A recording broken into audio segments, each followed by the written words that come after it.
Hi everyone, ಈ ವಿಡಿಯೋದಲ್ಲಿ ನಾನು ಸಿಂಪಲ್ಲಾಗಿ ಗೋಂಗೂರ ಚಿಕನ್ ರೆಸಿಪಿ ಯಾವ ರೀತಿ ಪ್ರಿಪೇರ್ ಮಾಡ್ಕೋಬೇಕು ಅನ್ನೋದನ್ನು ನಿಮ್ಮ ಜೊತೆ ಶೇರ್ ಮಾಡ್ತಾ ಇದ್ದೀನಿ. ನೀವು ಫಸ್ಟ್ ಟೈಮ್ ನನ್ನ ಚಾನಲ್ ನೋಡ್ತಾ ಇದ್ದರೆ ಪ್ಲೀಸ್ ಲೈಕ್ ಮಾಡಿ, ಶೇರ್ ಮಾಡಿ ಆ್ಯಂಡ್ ಸಬ್ಸ್ಕ್ರೈಬ್ ಮಾಡ್ಕೊಳ್ಳಿ.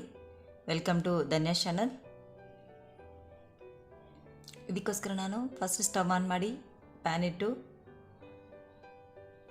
ಗೋಂಗೂರ ಸೊಪ್ಪನ್ನು ವಾಶ್ ಮಾಡಿಕೊಂಡು ಆ್ಯಡ್ ಮಾಡ್ಕೊತಾ ಇದ್ದೀನಿ. ಒಂದು ಕಟ್ಟೆಯಷ್ಟು ನಾನು ಗೋಂಗೂರ ಸೊಪ್ಪನ್ನು ತಗೊಂಡಿದ್ದೀನಿ. ಈಗ ಅದನ್ನೆಲ್ಲ ಕೂಡ ಚೆನ್ನಾಗಿ ಸ್ಮ್ಯಾಶ್ ಮಾಡ್ಕೊತಾ ಇದ್ದೀನಿ. ನೋಡಿ, ಈ ರೀತಿ ನಾವು ಸ್ಟವ್ನ ಹೈ ಫ್ಲೇಮಲ್ಲಿ ಇಟ್ಕೊಂಡು ಒಂದು 5 ನಿಮಿಷ ಈ ರೀತಿ ಚೆನ್ನಾಗಿ ಮಿಕ್ಸ್ ಮಾಡ್ಕೊತಾ ಇದ್ದರೆ ಸಾಕು, ಪರ್ಫೆಕ್ಟಾಗಿ ಗೋಂಗೂರ ಸೊಪ್ಪು ಸ್ಮ್ಯಾಶ್ ಆಗಿಬಿಡುತ್ತೆ. ನಂತರ ಇದನ್ನು ಸೈಡ್ಗೆ ಇಟ್ಕೊಂಡು ಸ್ಟವ್ ಆನ್ ಮಾಡಿ ಪ್ಯಾನ್ ಇಟ್ಟು ಆಯಿಲ್, ಸಾಸಿವೆ, ಕರಿಬೇವು, ನಂತರ ಈರುಳ್ಳಿನ ಆ್ಯಡ್ ಮಾಡ್ಕೊಂಡಿದ್ದೀನಿ.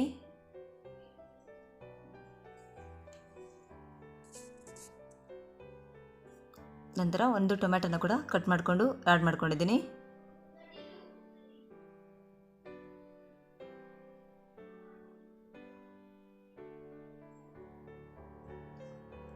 ನಂತರ ವಾಶ್ ಮಾಡ್ಕೊಂಡಿರೋಂಥ ಚಿಕನ್ನ 1/2 kg ಅಷ್ಟು ನಾನು ಆ್ಯಡ್ ಮಾಡ್ಕೊತಾ ಇದ್ದೀನಿ.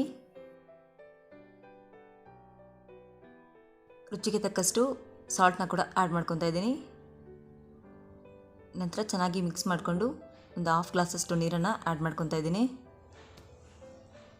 ಈ ರೆಸಿಪಿ ಅಂತೂ ತುಂಬಾ ಚೆನ್ನಾಗಿರುತ್ತೆ ಫ್ರೆಂಡ್ಸ್. ಗೋಂಗೂರ ಸೊಪ್ಪನ್ನು ಚಿಕನ್ ಜೊತೆ ಆ್ಯಡ್ ಮಾಡಿದ್ರೆ ಆ ಟೇಸ್ಟೇ ಡಿಫ್ರೆಂಟ್ ಆಗಿರುತ್ತೆ. ನೀವೇ ರೆಸಿಪಿನ ಟ್ರೈ ಮಾಡಿ ಯಾವ ರೀತಿ ಬಂತು ಅಂತ ನನಗೆ ಕಾಮೆಂಟ್ ಬಾಕ್ಸಲ್ಲಿ ತಿಳಿಸಿ. ನಂತರ ಸ್ಟವ್ ಆನ್ ಮಾಡಿ ಪ್ಯಾನ್ ಇಟ್ಟು ಆಯಿಲ್, ಚಕ್ಕೆ, ಲವಂಗ, ಸೋಂಪು 1/2 ಟೀ ಸ್ಪೂನಷ್ಟು, ಧನಿಯಾ ಕಾಳು 2 ಟೇಬಲ್ ಸ್ಪೂನಷ್ಟು, ಬೆಳ್ಳುಳ್ಳಿ 1 ಗಡ್ಡೆ ಅಷ್ಟು ತಗೊಂಡಿದ್ದೀನಿ, ಶುಂಠಿ.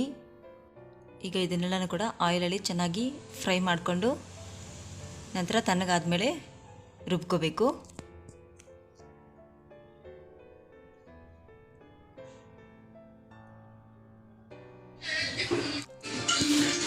ನೋಡಿ, ಇದಕ್ಕೆ ನಾನು 1 ಟೇಬಲ್ ಸ್ಪೂನಷ್ಟು ಖಾರದ ಪುಡಿನ ಆ್ಯಡ್ ಮಾಡಿಕೊಂಡು ರುಬ್ಕೊತಾ ಇದ್ದೀನಿ. ರುಬ್ಕೊಂಡಿರೋಂಥ ಮಸಾಲೆನ ನಾವು ಚಿಕನ್ ಜೊತೆ ಆ್ಯಡ್ ಮಾಡ್ಕೋಬೇಕು. ಅರಿಶಿನ ಪುಡಿ 1/2 ಟೀ ಸ್ಪೂನಷ್ಟು ಆ್ಯಡ್ ಮಾಡ್ತಾಯಿದ್ದೀನಿ. ನಂತರ ನಾವು ಚೆನ್ನಾಗಿ ಸ್ಮ್ಯಾಶ್ ಮಾಡ್ಕೊಂಡಿರೋಂಥ ಗೋಂಗೂರ ಸೊಪ್ಪನ್ನು ಕೊನೆಯಲ್ಲಿ ಆ್ಯಡ್ ಮಾಡಿಕೊಂಡು ಚೆನ್ನಾಗಿ ಮಿಕ್ಸ್ ಮಾಡ್ಕೋಬೇಕು.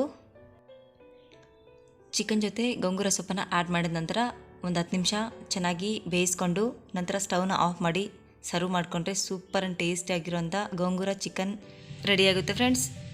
ತುಂಬಾ ಚೆನ್ನಾಗಿರುತ್ತೆ. ನೀವೇ ರೆಸಿಪಿನ ಟ್ರೈ ಮಾಡಿ ಯಾವ ರೀತಿ ಬಂತು ಅಂತ ನನಗೆ ಕಾಮೆಂಟ್ ಬಾಕ್ಸಲ್ಲಿ ತಿಳಿಸಿ.